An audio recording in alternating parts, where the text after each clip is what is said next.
नमस्कार दोस्तों, मेरा नाम है विजय कुमार। आप देख रहे हैं कॉमिक्स पिटारा चैनल को। तो चलिए दोस्तों, राज कॉमिक्स में नागराज के इस शानदार कॉमिक्स को शुरू करते हैं जिसका नाम है त्रिफन्ना। और इसके पहले के कॉमिक्स मृत्युदंड और नागद्वीप को जिन्होंने नहीं पढ़ा है वो प्लीज़ हमारे चैनल की नागराज कॉमिक्स की प्लेलिस्ट को चेकआउट जरूर से करें। तो चलिए इसके शानदार स्टोरी को शुरू करते हैं। तो आप देख सकते हैं इसका कवर पृष्ठ जो कि कुछ इस तरह का है। ओके, और यहाँ पर इसके पहले के जो भी कॉमिक्स मृत्युदंड और नागद्वीप है उसका संक्षिप्त में यहाँ विवरण दिया गया है, तो आप वीडियो पॉज कर इसे पढ़ सकते हैं। तो चलिए इसके आगे कहानी को हम शुरू करते हैं। तो जीवित नहीं बचेगा नागराज, मेरी कुंडली तेरी हड्डियों का चूर्ण बना देगी। नागराज बेहोश हो रहा है। दादाजी कुछ करिए, कालदूत को रोकिए। पता नहीं मेरे पास कालदूत को रोकने लायक शक्ति है भी या नहीं, लेकिन मैं प्रयास अवश्य करूंगा। होम प्रचंड चंड चंडिका चामुंडी तिलिस्म रुद्राक्षे ऊर्जाम प्रवाहित। होम। रुद्राक्ष तिलिस्म के ऊर्जावार से कालदूत तड़प उठे।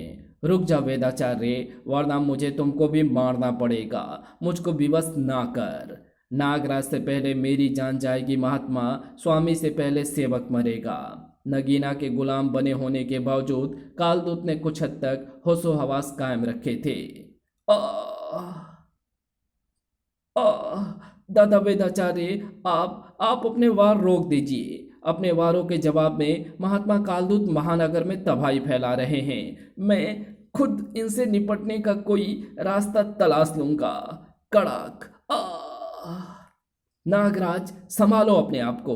अगर कालदूत जीत गए तो ये इनकी जीत नहीं, हार होगी। हम सबकी हार होगी, धर्म की हार होगी, और चारों तरफ तांडव करेगा अधर्म। सिर्फ तुम ही अधर्म को रोक सकते हो नागराज, सिर्फ तुम। मैं जीतूंगा, मैं इस कुंडली से छूटूंगा। महात्मा कालदूत एक सांप है और सांप की एक बहुत बड़ी कमजोरी होती है। नागराज ने किसी तरह से एक हाथ बाहर निकाला। सांप की दुम पर पड़ी चोट को सांप बर्दाश्त नहीं कर पाता, महात्मा कालदूत भी सहन नहीं कर पाएंगे। धड़ाक, और कुंडली खुल जाएगी। खुल गई बंद कुंडली, लेकिन दुम पर चोट पड़ने से हर सांप बिफर उठता है। कालदूत भी और उग्र हो गए हैं। तड़ाक। हमने तुमको बहुत मौके दिए नागराज, तुम पर कोई घातक वार इसलिए नहीं किया ताकि तू बिसर्पी को हमारे हवाले कर दे, लेकिन अब हम बिसर्पी को तेरी मौत के बाद ही मारेंगे। हम तुम पर घातक त्रिधन का वार करेंगे। इस वार से तू तो क्या, इंद्र भी नहीं बच सकता। मर नागराज, मर। ओह नागराज, ये क्या! बिसर्पी और भारती दोनों ही गस खाकर गिर रही हैं। शायद इनको नागराज की मौत का यकीन हो गया है, लेकिन मेरे रहते नागराज नहीं मर सकता। मैं रोकूंगा कालदूत को अपने अंग वस्त्र के पास से। इसकी जकड़ से कालदूत भी नहीं छूट पाएंगे। आह! तेरा वस्त्र पास भी तेरे तिलिस्म ज्ञान की तरह विलक्षण है वेदाचार्य, लेकिन तुझमें एक कमी है। तू अंधा है, अपनी मानस तरंगों की मदद से देखता है। ले, मैं तेरी मानस तरंगे ही रोक देता हूँ। ओह, मुझे कुछ नजर नहीं आ रहा है। मैं जानता हूँ, अब तो अपनी तरफ आता ये वार भी नहीं देख पाएगा। आह! नागराज की मौत देखने के लिए अब कोई भी होश में नहीं था। होश में अगर अभी भी कोई था तो सिर्फ कालदूत और नागराज। कालदूत के वार से बचने का कोई तरीका नहीं है। सिर्फ एक ही रास्ता है, कालदूत को अंकुश की दास्ता से मुक्त कराना होगा। लेकिन ये काम मैं कैसे करूं? कैसे कालदूत के मस्तिष्क का संपर्क अंकुश के संकेतों से काटूं? नागफनी सर्प इनको काट सकते नहीं, मेरे सर्प बेअसर हैं। ओह, अब तो मेरे हाथ पैर भी सुन्न हो रहे हैं। हृदय रक्त का संचार नहीं कर पा रहा है। सुन, हाँ, ये एक रास्ता है। वाह, अब मैं कालदूत को अंकुश की दास्ता से मुक्त करा दूंगा। नागफनी सर्प कालदूत की पूंछ पर जा कसा और पूंछ में हो रहा रक्त संचार रुक गया। साथ ही साथ अंकुश के वे संकेत भी रुक गए जो रक्त के माध्यम से कालदूत को मस्तिष्क तक पहुंचकर उनको गुलाम बनाए हुए थे। महात्मा कालदूत का दिमाग अंकुश की गुलामी से आजाद होने लगा। दिमाग पर पड़ा बोझ हट रहा है। अब मैं स्पष्ट रूप से सोच समझ सकता हूँ। हम तुम्हारा धन्यवाद भी करते हैं नागराज, और तुमसे क्षमा भी मांगना चाहते हैं। हम सब कुछ देख और समझ रहे थे, लेकिन अंकुश के कारण नगीना का आदेश मानने को मजबूर थे। बातें बाद में करिएगा महात्मन, पहले अपने पूंछ से उस अंकुश को तो निकाल फेंकिए। उसको सिर्फ आप ही निकाल सकते हैं, वरना अगर नागफनी सर्प की जकड़ ढीली हुई तो फिर से मेरी और बिसर्पी की जान पर बनाएगी। अवश्य नागराज, अवश्य। और आप दोनों कहाँ चले गए थे वेदाचार्य? मैं तो आपको ढूंढ ढूंढ कर परेशान हो गया था। हमारा नागपाशा के गुरुदेव ने छल से अपहरण कर दिया था नागराज। हम उसकी प्रयोगशाला में बंदी थे। गुरुदेव ने? लेकिन उसने ऐसा क्यों किया? आपसे भला उसको क्या काम पड़ गया दादा वेदाचार्य? जवाब में वेदाचार्य नागराज को सारा घटनाक्रम सुनाते चले गए। अब चौंकने की बारी कालदूत की थी। हमारा पता ये गुरुदेव क्यों जानना चाहता था? हम तो उसको जानते तक नहीं। नागराज के वंश की पांडुलिपि के अनुसार आपके पास एक मूर्ति है, त्रिफन्ना सर्प की। वो उसी को हासिल करना चाहता है। त्रिफन्ना? नागराज के वंश वालों को इसके विषय में कैसे पता चला? क्योंकि त्रिफन्ना के 3 सिरों पर स्थापित मनिया नागराज के खानदानी खजाने में है।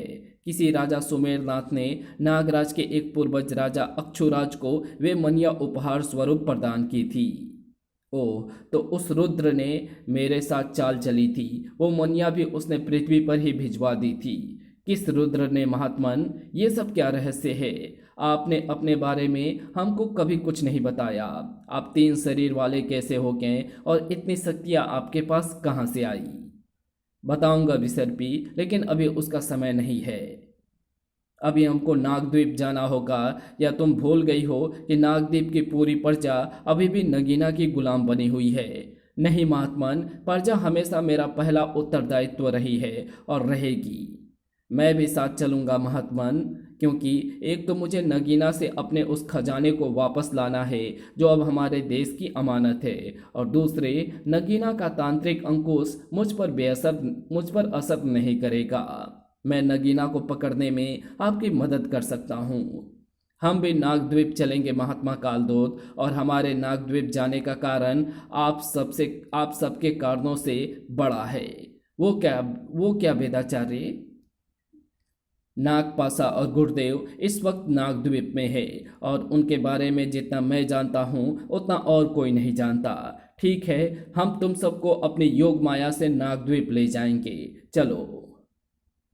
नागद्वीप में खतरा अपने पैर फैलाता जा रहा था। अद्भुत, आश्चर्यजनक। मेरा मतलब आपने इतनी जल्दी यहाँ पर यंत्र भी खड़े कर दिए? कैसे? और इस गोले के अंदर क्या तैर रहा है? इस गुफा की चट्टानों में लौह तत्व प्रचुर मात्रा में मौजूद है विसंधर। उसी से मैंने ये यंत्र बनाया है, और इस गोले के अंदर जो बन रहा है वो कुछ ही घंटों में अपने आप तुम्हारे सामने आ जाएगा। तब तक इंतजार क्यों करें गुरुदेव? तब तक मैं जाकर नगीना को ठिकाने लगा आता हूँ। जाऊँ? इस गुप्त स्थान से बाहर निकलने की मूर्खता मत करो। जब तक उसके पास तांत्रिक अंकुश है तुम उसका कुछ नहीं बिगाड़ सकते। वैसे भी नगीना कुछ घंटों के बाद अपने आप हमारे काबू में आ जाएगी। गुरुदेव, केटुकी, क्या हुआ? तुम इतने घबराए हुए क्यों हो? वो दोनों बच गए गुरुदेव। वेदाचार्य और भारती भाग गए। मैंने तुमसे उनको मारने के लिए कहा था और तूने उनको भगा दिया। अब उनके बदले तू मरेगा केटुकी। माफ कर दो गुरुदेव, इस बार जान बख्श दो। आपकी कसम, आइंदा ऐसे भूल नहीं होगी। इस बार बख्श दी, दोबारा नहीं छोड़ूंगा। वेदाचार्य को पता है कि मैं नागद्वीप आया हूँ। वो भी मेरे पीछे जरूर आएगा और अपने तिलस्मी यंत्रों के जरिए इस गुप्त स्थान को जरूर ढूंढ निकालेगा। ऐसा नहीं होना चाहिए। अभी यंत्र की प्रक्रिया पूरी होने में थोड़ी देर है। विसंधर, तुम बाहर जाकर पूरी स्थिति पर कड़ी नजर रखो, और कोई भी नई घटना घटते ही मुझसे तुरंत संपर्क करना। जाओ। महात्मा कालदूत के साथ बिसर्पी, नागराज, वेदाचार्य और भारती नागद्वीप पहुंच चुके थे। खतरा दो तरफ है महात्मा कालदूत। नगीना और नागपासा, हमको भी दो गुटों में बंट जाना चाहिए। भारती के साथ मैं नागपासा एवं गुरुदेव की खोज में जाता हूँ और आप लोग नागद्वीप वासियों को नगीना से छुटकारा दिलाइए। आप ठीक कह रहे हैं दादा वेदाचार्य, वैसे चिंता की बात नहीं है। त्रिफलना को सिर्फ राजदंड पाकर ही हासिल किया जा सकता है और राजदंड नागपासा का कभी नहीं हो सकता। भारती, तुम सामान लाना भूली तो नहीं? नहीं दादाजी, हम गुरुदेव की प्रयोगशाला से निकलकर सबसे पहले घर गए ही इसलिए थे ताकि मैं फेसलेस की पोशाक और आपके कुछ तिलस्मी यंत्र ले सकूं। सब कुछ इस पाउच बेल्ट में मौजूद है। अति उत्तम। अब तुम तुरंत फेसलेस की पोशाक पहन लो। मैं नहीं चाहता कि इस बार तुम भारती के रूप में नागपासा और गुरुदेव के सामने जाओ। जैसी आपकी आज्ञा दादाजी। कालदूत, नागराज और बिसर्पी भी रणनीति पर विचार कर रहे थे। नगीना के पास अद्भुत रत्नों की शक्ति भी है और अंकुश की भी। साथ ही साथ पूरे नागद्वीप की प्रजा उसके साथ है। हमको जो भी करना है बहुत सोच समझ कर करना होगा। राजदंड, हाँ, राजदंड को नगीना नहीं उठा सकती। वो अभी भी वहीं पर होगा जहां पर मैंने उसे गिराया था। एक बार वो राजदंड मेरे हाथ में आ गया तो उसकी शक्ति नगीना पर हावी हो जाएगी। तुम ठीक कह रहे हो बिसर्पी, आओ हम वहीं चलते हैं। राजदंड वहीं पर था।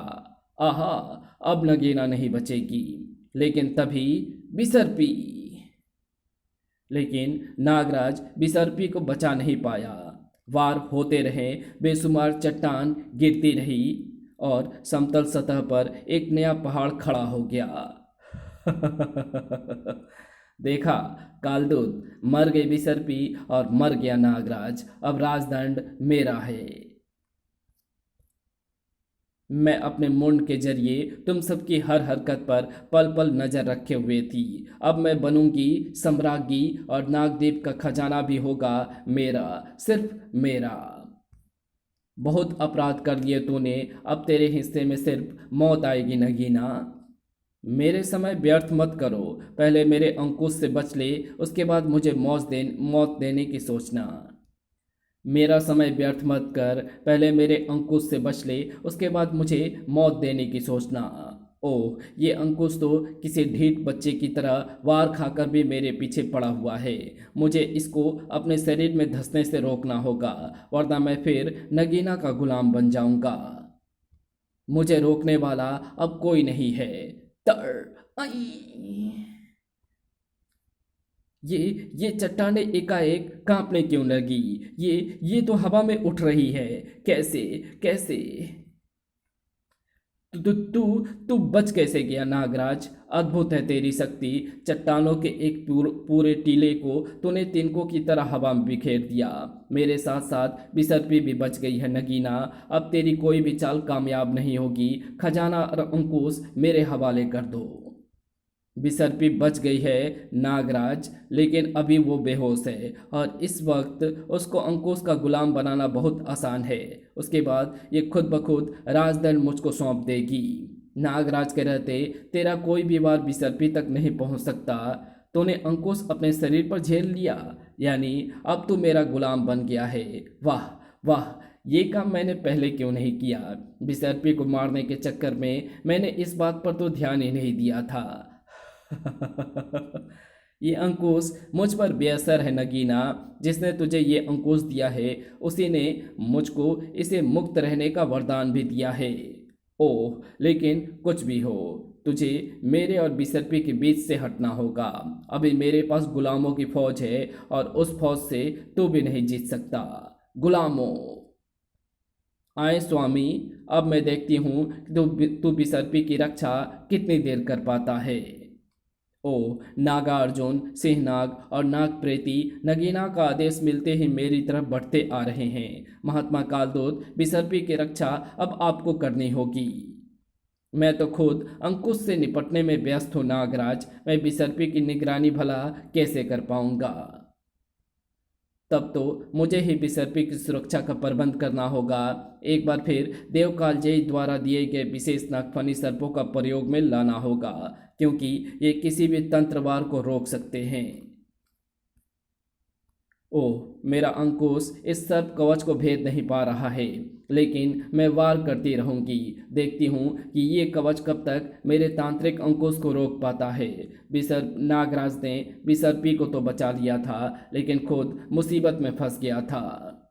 मुझे इनके वारों का जवाब देते हुए इनको अंकुश की दास्ता से मुक्त भी करना है। कोई तरीका जल्द ही सोचना होगा। इनके मस्तक में अंकुश धसे हैं, इसलिए इन पर वो तरीका आजमाना पड़ेगा जो मैंने गरलगंड पर आजमाया था। सूक्ष्म सर्पों द्वारा अंकुश को ढककर उनका संपर्क इनके शरीर से काटना होगा। लेकिन ये काम होगा कैसे? नागार्जुन मेरे सर्पों को इन तक पहुंचने से पहले ही काट रहा है। इसको बाण चलाने से रोकना होगा। सर्प सेना तो ये काम कर नहीं सकती, इसलिए ये काम मेरी विष फुंकार करेगी। फूं। अब मैं इनके मस्तक में सूक्ष्म सर्प घुसा सकता हूँ, लेकिन तभी नाग प्रेती, मुझे खाने की कोशिश मत कर, वरना मोम की तरह पिघल जाएगा। नाग प्रेती को मैं आत्महत्या नहीं करने दूंगा, लेकिन मुझे खाने के चक्कर में ये मेरे पास आ गया है और मेरे सूक्ष्म सर्प इसके अंकुश तक पहुंच गए हैं। अब नाग प्रेती नगीना का गुलाम नहीं रहेगा। धम। शाबाश नागदेव, अब सर्पराज और मैं मिलकर इसको चीर डालेंगे। खस। धड़ाक। ओह, ये मुझ पर चारों तरफ से हमला कर रहे हैं और मैं इनको नुकसान पहुंचाना नहीं चाहता। अगर इनको मुक्त करने में इतनी मुसीबत है तो मैं नागद्वीप की पूरी जनता को अंकुश से भला कैसे मुक्त करा पाऊंगा। वेदाचार्य और फेसलेस नागपाशा को ढूंढ रहे थे। ऐसे गुरुदेव और नागपाशा को ढूंढने में तो बहुत वक्त लगेगा दादाजी। आखिर हम छिप छिप कर क्यों बढ़ रहे हैं? हमको नागद्वीप के किसी भी वासी के सामने नहीं आना है फेसलेस, वरना हमारा समय उनसे निपटने में ही बेकार हो जाएगा। और मुझे अब वेदाचार्य कहो, दादाजी नहीं। लेकिन इतने बड़े द्वीप में हम उन लोगों को ढूंढेंगे कैसे? गुरुदेव और नागपाशा के मानस तरंगों से मैं 500 गज की दूरी से उसकी तरंगे ग्रहण कर सकता हूँ। बस एक बार हम उनके 500 गज के दायरे के अंदर आ जाएं तो आहा, मैं उनकी तरंगे ग्रहण कर रहा हूँ। वे कहीं आसपास ही। वेदाचार्य। चोरों के साथ राजतांत्रिक विसंधर ऐसा ही सुलूक करता है, और ये हाल करता हूँ मैं उनका जो बिना चेतावनी दिए किसी पर वार करते हैं। तड़ाक। तूने मेरा जबड़ा तोड़ दिया, मैं तेरा सर तोड़ दूंगा।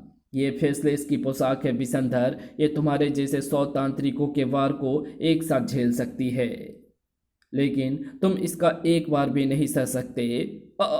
मेरा मंत्र दंड गिर गया। जब मैं राजा बन जाऊंगा तब इस घृष्टता के लिए तुझे मृत्यु दंड दूंगा। तू राजा तो क्या, राजा का द्वारपाल बनने योग्य भी नहीं है। तुम बच गए, मेरे तांत्रिक वार से बच गए। हम यहाँ पर ऐसे तांत्रिक वार खाने की तैयारी करके आए थे, लेकिन तुमने मुझे पहचाना नहीं। तुम तो वही हो जो मुझे नागद्वीप के पास एक द्वीप पर मिले थे, जहाँ पर तुम किसी किस्म का षड्यंत्र बना रहे थे। तुमने मुझे मारने की कोशिश भी की थी। मुझे उस वक्त भी आभास हो रहा था कि तुम एक इच्छाधारी नाग हो और गद्दार हो, और आज भी यही हो रहा है। नागपाशा और गुरुदेव के मानस तरंगे मुझे मिल रही है और आसपास सिर्फ तुम हो। जाहिर है कि उन्होंने तुमको पहरे पर तैनात कर रखा है। इस बुढ़े का दिमाग तो जासूसी है। अब तुम हमको बताओगी कि वे दोनों नागद्वीप पर आकर कौन सा जाल फैला रहे हैं। बताओ। विसंधर के हाथ से मंत्र दंड गिर गया तो तुमने उसको असहाय समझ लिया। अब तुमको इस गलती पर पछताने का मौका नहीं मिलेगा। अब गुरुदेव और नागपाशा जी के सामने तुम दोनों की लाशें ही जाएंगी, और नागद्वीप में ही नागदेव की दाढ़ी से तो मैं इच्छाधारी कणों में बदल कर बच जाऊंगा, लेकिन उसके बाद क्या करूंगा? नागार्जुन तो फिर से होश में आ गया है। टंग। अगर मैं सतर्क ना होता तो मेरी गर्दन धड़ से जुदा हो गई होती। अब ये चारों एक साथ मेरी तरफ बढ़ रहे हैं। तीव्र विस्फुंकारों का प्रयोग करना होगा, लेकिन गरुड़ दंड की वायु फुहार ने विस्फुंकार को बिखेर दिया। ओफ! मुझे इनसे लड़ाई नहीं लड़नी, बल्कि इनको अंकुश से मुक्त करना है। अंकुश इनके दिमागों को कंट्रोल कर रहा है।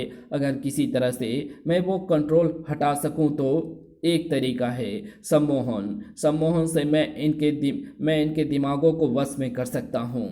देखना यह है कि अंकुश की तंत्र शक्ति और मेरे सम्मोहन के टकराव में कौन जीतता है। नागराज की आंखें दहक उठी और चारों के बढ़ते कदम रुक गए। रुक जाओ, अंकुश का प्रतिरोध करो, निकाल फेंको इसे अपने मस्तकों से। हाँ हाँ, हम अंकुश को निकाल देंगे। वाह, सम्मोहन असर कर रहा है। ये दृश्य देख रही नगीना चौंक उठी। नहीं, आगे बढ़ो गुलामों, चीर डालो नागराज को। अंकुश का पलड़ा भारी हो गया। आह! इनके वारों से मुझे तकलीफ तो ज़रूर हो रही है, लेकिन मुझे अपने सम्मोहन को टूटने नहीं देना है, बल्कि इसे और तीव्र करना है ताकि सम्मोहन अंकुश पर हावी हो सके। रोक दो वार, निकाल फेंको अंकुशों को। नहीं, नागराज के टुकड़े टुकड़े कर दो। तुम्हारा दुश्मन अंकुश है, नागराज नहीं। खींच डालो उसे शरीर से बाहर।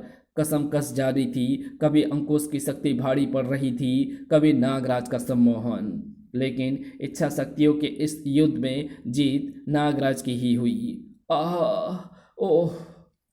तेरे सम्मोहन ने मेरा तंत्र तोड़ डाला है, लेकिन तेरा यह प्रयास व्यर्थ है नागराज, क्योंकि मैं इन पर दोबारा वार करके इनको अपना गुलाम बना लूंगी। अब ऐसा नहीं होगा नगीना, तेरा कोई भी अंकुश नागराज नाम की दीवार को पार नहीं कर पाएगा। अब तुझे अंकुश छोड़ना होगा नगीना, वरना इस अंकुश का खतरा बना रहेगा। आह!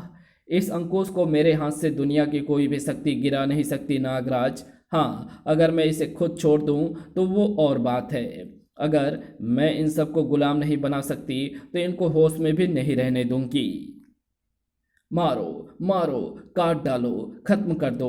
अब ध्यान से सुन नागराज, सुन ये कोलाहल, तेरी मौत की आवाज़ है ये, क्योंकि अब पूरी नागद्वीप की प्रजा मेरे आदेश पर तेरे चीथड़े करने आ रही है। देखें कि तू कितने को सम्मोहित कर पाता है। और वहाँ से थोड़ी दूर पर इससे पहले कि ये कुंडलियाँ हमारी हड्डियाँ को तोड़ दे, अपना वार कर दो फेसलेस। वेदाचार्य का आदेश मिलते ही फेसलेस की पाउच से एक यंत्र बाहर जमीन पर आ गिरा। ये है तेरा यंत्र, मेढक जितना बड़ा यंत्र। तुम्हारी तरह इसको भी मैं चूर चूर कर दूंगा। लेकिन इससे पहले कि बिसंधर का संपर्क तिलस्मी यंत्र से हो पाता, एक तेज बवंडर ने उसको हवा में उछाल दिया। ये यंत्र सिर्फ 1 मिनट तक तुमको हवा में उठाए रखेगा, फिर यह अपने आप बंद हो जाएगा और जल्द ही और तू ही सोच कि जब तू इतनी ऊंचाई से नीचे गिरेगा तो तेरा क्या हाल होगा। इस बवंडर को सिर्फ हम नियंत्रित कर सकते हैं। अब 1 मिनट से पहले सोच ले कि तू नीचे गिर कर मरना चाहता है या हमको आज़ाद करके बवंडर से बचना चाहता है। नहीं, मुझे मरना नहीं है, मुझे बचा लो, वरना मैं राजा कैसे बनूंगा। लो, मैं तुम दोनों को आज़ाद करता हूँ, शाबाश, और हम तुमको बंधक बनाते हैं। यंत्र से निकले रस्सियों के टुकड़े ने ऊपर उठकर बिसंधर को जकड़ना शुरू कर लिया और फिर हल्के होते बाउंडर के साथ साथ बिसंधर नीचे आता गया। इनसे छूटने की कोशिश मत करना बिसंधर, असफल रहोगे। ये तिलस्मी रस्सियाँ हैं, जितना छटपटाओगे उतनी ही कसती जाएंगी। अब बताओ, नागपाशा और गुरुदेव यहाँ पर क्या कर रहे हैं? ज़्यादा तो मैं नहीं जानता, लेकिन गुरुदेव ने यहाँ के मृत राजा मणिराज की भस्म को नागपाशा की त्वचा के नागपाशा के त्वचा के साथ कुछ रसायनों में मिलाया है और उसे एक अद्भुत यंत्र के अंदर रखा है। वो कुछ अजीब सी वस्तु बना रहा है। राजा मणिराज की भस्म, नागपाशा की त्वचा और कुछ रसायन क्या करना चाहता है गुरुदेव? कहीं उस यंत्र का आकार गर्भाशय जैसा तो नहीं है बिसंधर? कुछ कुछ वैसा ही है। ओह, मैं समझ गया कि गुरुदेव क्या कर रहा है। अनर्थ होने जा रहा है फेसलेस, मेरे साथ आओ। हमको नागपाशा और गुरुदेव को रोकना होगा किसी भी कीमत पर। लेकिन जाने से पहले मुझे तो खोलते जाओ। चले गए। नागद्वीप के भावी राजा की ये दशा, इन सबको मृत्युदंड दूंगा। पास में इंतजार की घड़ियां समाप्त होने वाली है नागपासा। बस 1 घंटे बाद तुम नागद्वीप के सम्राट होगे, कभी नहीं। वेदाचार्य, तू तू तू यहां तक भी पहुंच गया। इस बार मैं तुझे अपने हाथों से खत्म करूंगा। वहां से थोड़ी ही दूर एक और भीषण टकराव नगीना को कंपा रहा था। नागद्वीप की प्रजा को मैं तेरे अंकुशों से कैसे मुक्त करूंगा, ये तो मैं नहीं जानता, लेकिन उनको मुक्त करने से पहले ये अंकुश तेरे हाथों से गिराना होगा। मैं कह चुकी हूँ कि ये असंभव है नागराज, इस दुनिया में कुछ भी असंभव नहीं नगीना, तुझे अंकुश गिराना ही होगा। नागराज समझता है कि मैं जल में सांस ना ले पाने के कारण तड़प कर अंकुश गिरा दूंगी, लेकिन ऐसा नहीं होगा। नागराज जल में मरेगा। ओह, नगीना ने मुझे किसी लचीले पारदर्शी खोल में ढक दिया है।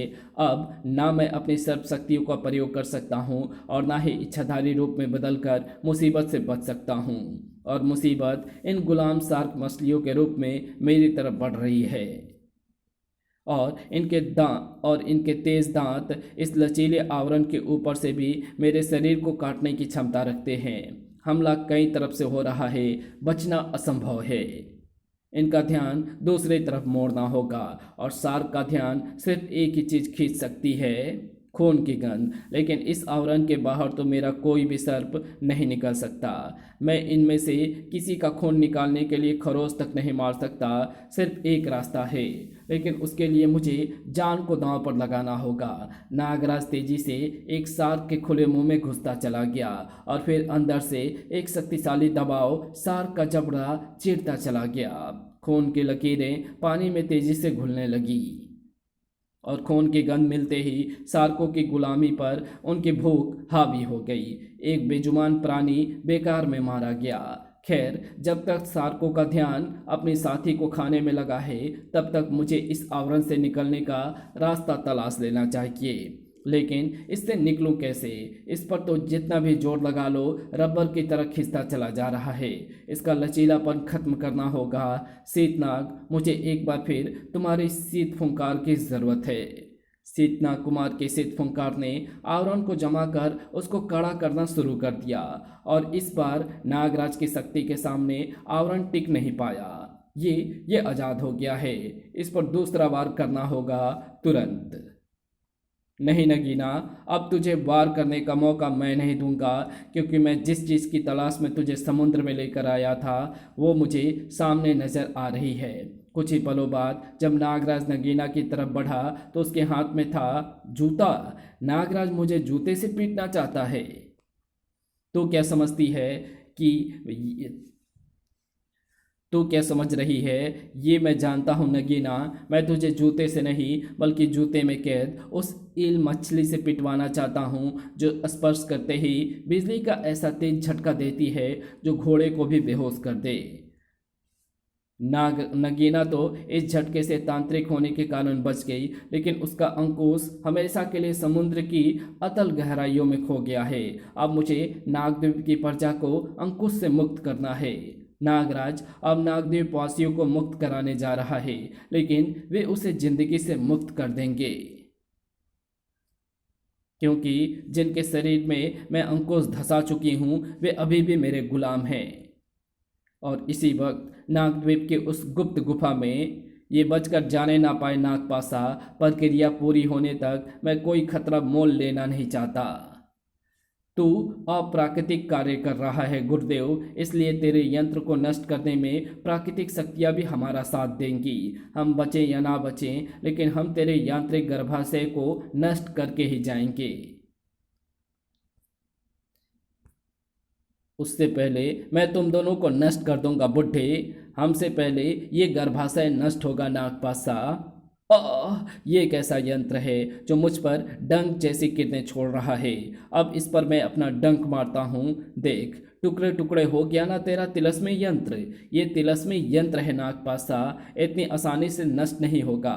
देख, इसके अंदर ऐसे कई सारे यंत्र भरे हुए हैं और इनमें से हर यंत्र के अंदर और ऐसे ही यंत्र भरे हुए हैं। तो खत्म करता जा, ये बढ़ते जाएंगे तेरे रक्त बीज की तरह। गुरुदेव बचाओ, ये तो मेरा सारा बदन सुझा देंगे। मुझसे मदद क्यों मांग रहा है मूर्ख? मैं तो खुद व्यस्त हूँ। केटुकी से मदद मांग। केटुकी, नागपासा को कोई अतिरिक्त शक्ति दे। दूर लैब में बैठे केटुकी ने यंत्रों से कुछ छेड़छाड़ की और नागपासा का शरीर चमकने लगा। आहा, मैं ऊर्जामय हो गया। अब ये यंत्र मुझ पर वार करते ही खुद झटका खाकर नष्ट हो रहे हैं। अब इसी तरह से तू भी नष्ट होगा फेसलेस।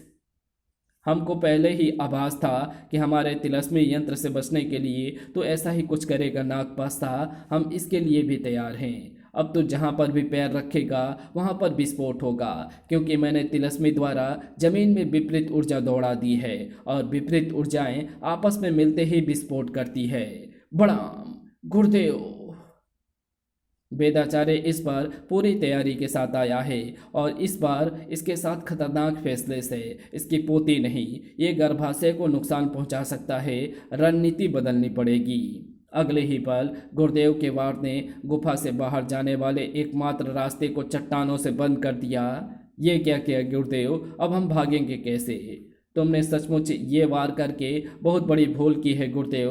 भूल नहीं, अक्लमंदी की है वेदाचार्य। अब तुम ये खबर लेकर नागराज तक कभी नहीं पहुंच पाओगे, जबकि हम केटुकी की मदद से यंत्रों सहित यहाँ से किसी दूसरे स्थान पर चले जाएंगे अपनी प्रक्रिया को जारी रखने के लिए। केटुकी, दूर प्रेषण करो। अगले ही पल नागपासा एवं गुरुदेव सभी यंत्रों के साथ अदृश्य होने लगे। घुट घुट कर मरना वेदाचार्य, और हर जाति सांस के साथ मुझे याद करना अपने काल को। हम फंस गए हैं फेसलेस। मेरे पास गुरुदेव की इस चाल की काट है, लेकिन अब वो काट लेकर मैं नागराज तक नहीं पहुंच सकता।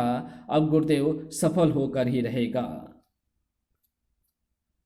नागराज तक खबर या काट पहुंचने से कोई खास फर्क नहीं पड़ने वाला था, क्योंकि नागराज के सामने उसकी मौत के रूप में मौजूद थी नागद्वीप की समस्त जनता। मारो, मार डालो नागराज को, ये हमारी स्वामिनी नगीना का आदेश है। अब मौत से बचकर दिखा नागराज, देखो कि तू हजारों इच्छाधारी नागों से भला कैसे निपट पाता है। मेरे शरीर में इतना विष है नगीना, जो हजारों तो क्या लाखों सर्पों को भी बेहोश कर दे। और मेरे शरीर में इतने सर्प हैं जो तेरे सारे अंकुशों को निकाल फेंकें। फू। और अगर तुम्हारी फुंकार को मेरा तंत्र मुंड बीच में ही पी जाए और मेरे गुलामों तक ना पहुंचने दे, तो क्या करोगे नागराज? मेरे खजाने के रत्नों ने नगीना की तंत्र शक्ति को कई गुना बढ़ा दिया है। वो मेरे वार को बेकार कर रही है और ये धारदार हथियार मेरे अंग काटने पर उतारू हैं। अब मुझे भी एक सेना का इंतजाम करना होगा, ताकि मैं शांति से इस मुसीबत से निपटने का रास्ता सोच सकूं। शीतनाग कुमार, सौडांगी, नागू और मेरे शरीर में बसने वाले तमाम इच्छाधारी सर्पों, मेरे शरीर से बाहर आओ और नागदेव वासियों से टक्कर लो। पर ध्यान रहे, हमको इन्हें नुकसान नहीं पहुंचाना है, इनको अंकुश से मुक्त कराना है। नागराज के शरीर से सैकड़ों सर्प बाहर आने लगे। वाह नागराज, अद्भुत है तू और अद्भुत है तेरी शक्तियाँ, लेकिन नगीना तुझे अपने अरमानों पर पानी फेरने नहीं देगी।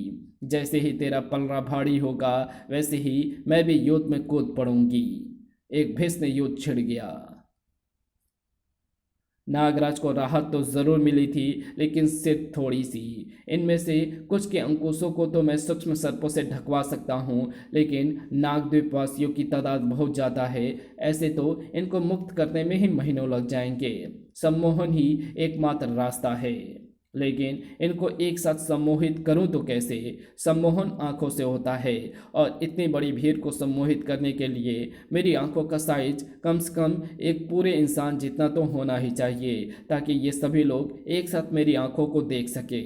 और ये असंभव है, या शायद संभव है। मेरे ध्वंसक सर्प रेतीली जमीन का तापमान बढ़ाकर उसको पिघला रहे हैं। बन गया काम। नागराज ध्वंसक सर्प एक ही स्थान पर छोड़ता चला गया और वहां की रेत तेजी से पिघलने लगी। ये नागराज अपने ध्वंसक सर्प जमीन पर मार मार कर बेकार क्यों कर रहा है? क्या करना चाहता है नागराज? रेत पिघलकर शीशे में बदल रही है, और शीशा रेतीली जमीन में गड्ढा हो जाने के कारण एक खास आकार ले रहा है। एक लेंस का आकार, विशाल लेंस। और कुछ ही पलों बाद नागद्वीप के वासियों, इधर देखो, मैं यहाँ हूँ, यहाँ पर है तुम्हारा दुश्मन नागराज। देखो, गौर से देखो, मेरी आंखों में देखो और देखते रहो, देखते रहो। अब तुम मेरे सम्मोहन के वश में हो, अंकुश के वश में नहीं हो। मेरा हुक्म मानो, उखाड़ फेंको ये अंकुश अपने अपने शरीरों से, उखाड़ फेंको। नागराज का सम्मोहन बहुत शक्तिशाली है। नागद्वीपवासी अपने अंकुश निकालने की चेष्टा कर रहे हैं। ये नहीं होगा, नगीना ऐसा नहीं होने देगी, नहीं होने देगी। कर, तूने लेंस तोड़ दिया नगीना, लेकिन अब तक आधे नागद्वीपवासी अंकुश निकाल चुके हैं। अब वे तेरे वश में नहीं है। आह! लेकिन आधी जनता अभी भी अंकुश के वश में है नागराज। अब आजादों और गुलामों में जंग होगी, खून की नदियां बहेगी, मिट जाएगा नागद्वीप। अब ये मेरा नहीं होगा तो किसी का नहीं होगा। बड़ा थोड़ी ही दूर पर, ओह, आह! चट्टानें बहुत भारी है, इनको हटाकर रास्ता खोल पाना असंभव है। हम बंद हो गए हैं फेसलेस। अब एक ही रास्ता है। मैं नागराज या कालदूत से मानसिक संपर्क बनाने की कोशिश करता हूँ। उसकी ज़रूरत नहीं है दादाजी, मेरा मतलब वेदाचार्य। आप पीछे हटिए, रास्ता मैं खोल देती या देता हूँ। कैसे? अंदर आते समय मैं कुछ तिलस्मी विस्फोटक गुफा के द्वार पर छोड़ आया था। मैं उसको यहाँ से संचालित करके फोड़ सकता हूँ। ऐसा था तो तूने पहले क्यों नहीं बताया? आपको कसरत करता देखकर मजा आ रहा था। अब आप पीछे हटिए, मैं रास्ता खोल देता हूँ। बड़ा अब जल्दी करो फेस्टेस, हमको गुरुदेव की प्रक्रिया पूरी होने से पहले अपनी योजना पूरी कर लेनी है। लेकिन योजना है क्या? और उधर नागद्वीप वासियों के दो गुट एक दूसरे के सामने युद्ध के लिए तैयार थे। देखो नागराज, देखो नागद्वीप का विनाश। मेरा आदेश पाते ही मेरे गुलाम दुश्मनों पर टूट पड़ेंगे। अब तो आदेश नहीं देगी नगीना, बल्कि आदेश लेगी मुझसे। बिसर्पी, आपका पीछा करना अंकुश ने कैसे छोड़ा महात्मन? काल सर्पी से लड़ते लड़ते अंकुश एकाएक गायब हो गया था नागराज। मैं समझ गया, क्योंकि अंकुश आपके शरीर में धंस नहीं पाया था, इसलिए नगीना के हाथ से अंकुश गिरते ही वो गायब हो गया। लेकिन ये घटना हुए तो थोड़ी देर हो गई। इस दौरान आप क्या कर रहे थे? बिसर्पी को होश में लाने की चेष्टा कर रहा था नागराज। हम जानते थे कि नगीना को रोकने का सबसे आसान उपाय राजदंड ही है। गुलामों पर तेरा आदेश चलता है, अब तुझ पर मेरा नगीना। अब अपने गुलामों को आदेश दो कि वे अंकुश को निकाल फेंकें। मैं राजदंड की आज्ञा का विरोध नहीं कर पा रही हूँ। गुलामों, अंकुशों को अपने अपने शरीर से निकाल दो। नगीना के हुक्म का पालन हुआ और नागद्वीपवासी अपनी सामान्य अवस्था में लौट आए। अब मैं तुझे राजदंड की शक्ति से बंदी बनाती हूँ नगीना। तुझ पर राजद्रोह का मुकदमा चलेगा। चलो, नगीना और उसके अंकुश का आतंक समाप्त हुआ। अब हम कुछ पल चैन से बैठ सकेंगे। नहीं महात्मन, नागद्वीप पर नगीना से भी ज्यादा बड़ा खतरा मंडरा रहा है।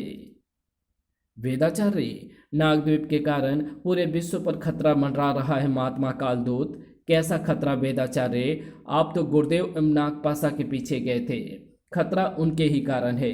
गुरुदेव राजा मणिराज की भस्म और नागपाशा की त्वचा से एक बालक पैदा करा रहा है, कृत्रिम कृत्रिम गर्भाशय के द्वारा। और अगर ये बच्चा पैदा हो गया तो मणिराज का पुत्र होगा, नागद्वीप का वारिस। और उसका आधा पिता होने के कारण नागपाशा होगा नागद्वीप का कार्यकारी सम्राट। फिर नागद्वीप का खजाना भी उसका होगा और त्रिफन्ना की मूर्ति भी। अभी हम बाजी हारे नहीं है दादाजी। नगीना यहीं पर है, बंदी अवस्था में, और वे 3 मनियाँ इस वक्त इसके कंठार में है। नागराज इनको अपने पास रख सकता है और मनियों के बगैर त्रिफन्ना की मूर्ति बेकार है। वाह, ये तो सही बात है नागराज, नगीना का कंठार उतार लो। ठीक है दादाजी। नागराज के हाथ आगे बढ़ते ही नगीना एकाएक अदृश्य हो गई। ये क्या? नगीना अपनी तंत्र शक्तियों की मदद से गायब हो गई। ये असंभव है नागराज। राजदंड के बंधनों में कैद प्राणी की इच्छा शक्ति खत्म हो जाती है। नगीना अपने तंत्र का प्रयोग कर ही नहीं सकती थी। कुमारी विसर्पी सत्य कह रही है। मुझे यहाँ पर किसी और शक्ति का आभास हो रहा है, ऐसी शक्ति जिसे मैंने पहले कभी महसूस नहीं किया। ये यांत्रिक शक्ति है महात्मन, गुरुदेव की यांत्रिक शक्ति। वही नगीना को उठा ले गया है मनिया हासिल करने के लिए। अब एक ही उपाय है त्रिफलना को बचाने का। नागद्वीप का शासन और राजदंड नागपाशा के हाथ में नहीं जाना चाहिए, और ऐसा करने का एकमात्र रास्ता है नागराज और विसर्पी का विवाह। आपका सुझाव तो दिल खुश कर देने वाला है वेदाचार्य, लेकिन इस विवाह से हासिल क्या होगा? अगर उस शिशु के पैदा होने से पहले नागराज और विसर्पी का विवाह हो गया तो नागराज नागद्वीप का सम्राट बन जाएगा। परंतु ये विवाह शीघ्र अतिशीघ्र हो जाना चाहिए, वरना अगर वो शिशु पहले पैदा हो गया तो वो नागद्वीप का सम्राट होगा, नागराज या विसर्पी नहीं। और उस बच्चे का आधा पिता होने के कारण शासन नागपाशा के हाथों में चला जाएगा, राजदंड भी चला जाएगा और त्रिफन्ना भी।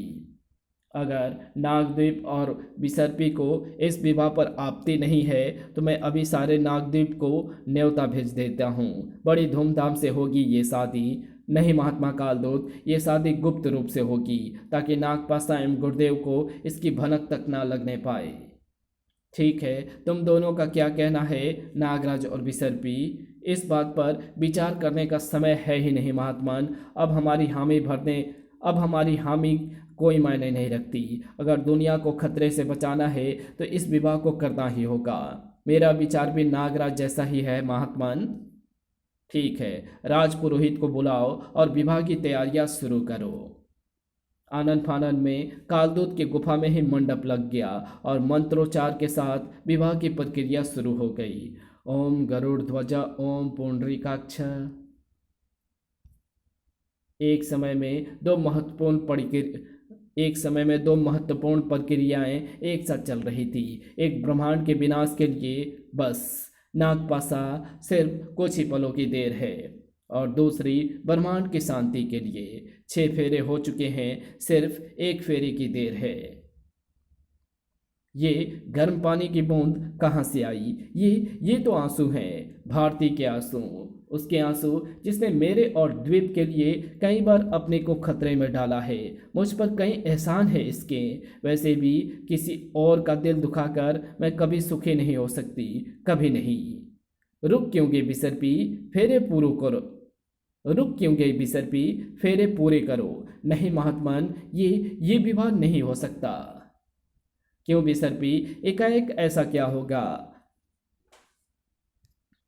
क्यों विसर्पी, एकाएक ऐसा क्या हो गया? नागराज को नागद्वीप का सम्राट बनाने का एक दूसरा तरीका भी है। आप उसे सम्राट घोषित कर दें और नागद्वीप की प्रजा का समर्थन भी ले लें। मैं नागद्वीप के शासक पद को छोड़ती हूँ, छोड़ने की जरूरत नहीं है। तुम वैसे भी अब नागद्वीप की शासक नहीं रही विसर्पी। नागपाशा, ये नागपाशा है, लेकिन इसने राजदंड कैसे उठा लिया? राजदंड इसके वश में कैसे आ गया? सिर्फ राजदंड ही नहीं, राजदंड से खजाना खोलकर मैंने त्रिफन्ना को भी हासिल कर दिया है। लेकिन कैसे? इस शिशु की वजह से मणिराज की भस्म और नागपाशा की कोशिकाओं से इसका निर्माण हुआ है। लेकिन अब ये नागद्वीप का सम्राट है और इसका आधा पिता नागपाशा कार्यकारी सम्राट है। ये नहीं, राजदंड की शक्ति से अब नगीना भी हमारी गुलाम है और उसने तीनों मणियां हमको सौंप दी है। नागपाशा, त्रिफन्ना के मस्तकों पर मणियां स्थापित करो और भूत भविष्य तथा वर्तमान के राजा बन जाओ। मणियां खांचों में स्थापित होते ही पूरा वातावरण एक चमक और गर्जना से भर गया। कुछ करिए महात्मा कालदूत, रोकिए इस दुष्ट को। ये अब हमारे सम्राट है विसर्पी, इनके विरुद्ध हम कुछ नहीं कर सकते। अब आप नहीं करेंगे तो मैं करूंगा महात्मा कालदूत। मैं नागद्वीप की प्रजा नहीं हूँ, त्रिफन्ना छीन लूंगा मैं इससे। तूने मुझे त्रिफन्ना की शक्ति दिखाने का मौका दे दिया नागराज। अब मैं त्रिफन्ना की शक्ति से तुझे भविष्य में फेंक दूंगा, तेरे उस भविष्य में जहां पर तू बूढ़ा और अशक्त है और तेरे दुश्मन हैं भविष्य के हथियारों से लैस हजारों मानव। एक तरफ तीनों कालों के सम्राट नागपाशा की असीम शक्ति और दूसरी तरफ अशक्त नागराज की दृढ़ इच्छा शक्ति।